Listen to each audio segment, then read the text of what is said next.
thought it was very, very interesting that,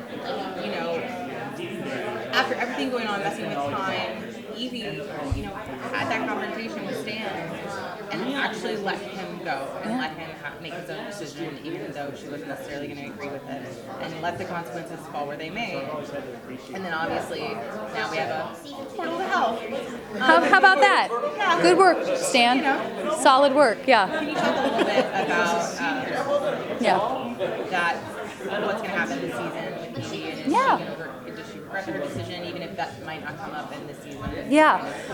Well, I think, it's funny. One of the things about this show is I think so much happens in such a condensed period of time that I've never thought about it before, but just what you just said made me think, like, there's so little time for regret, because it's like we have to just deal with this next problem.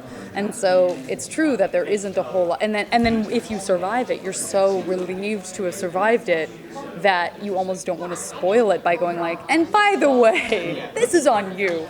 But the season 3 starts very much dealing with that reality. But it isn't that, it's not like that arc becomes season 3. It's not like, oh, this is all about getting the door to hell closed. It's really more like we deal with this and then we move on to the gajillion other things that become a problem. Since, arguably Willard's Mill is kind of hell on earth anyway, since it has curses and demons. It becomes more about something else in a sense, but it's definitely connected to all of that. And there is a through line from season 2 in terms of, this idea where we've gotten to know Stan as a character who, at his core, does have, like, honorable or at least understandable. It's in there. It's like he loved his wife. He doesn't want the reality of the world to be awful, but he can't quite get to a place that is a smart way of handling that. And so there is kind of another situation where there's something going on that he does not want to tell Evie because Evie's his conscience. And if he says it out loud, she's going to say, you're crazy. So how does he have his own kind of plan and then all this other stuff that's happening in between? I know you can't say much about season 3, obviously. I never know. It's like if I'm sitting next to Dana, he'll say a bunch of stuff, and I'll go, "Oh, can I? Oh, I can't say that." Oh, okay. That's our final question with Janet. Okay. All right, wonderful. It goes so fast. That being said, where do you see your character going in season 3 that you didn't get to go to in 1 and 2? Oh, that's a good question. I think it's more about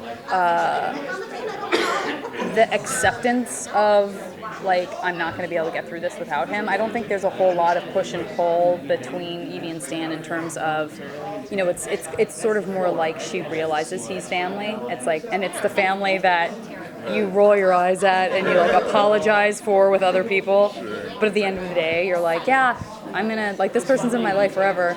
I think that I think she's moved past that point, and I think that kind of frees her up in a sense, because it's kind of a relief to stop fighting against that, and so I think that relationship continues to grow, even as he's keeping stuff from her, and I think that's part of it. It's like, why would he?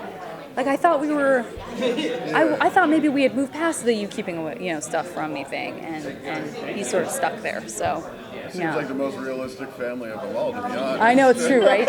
You're like, yeah, so you guys get in a weird cycle where it's the worst part of yourself over and over? Interesting, yeah, exactly.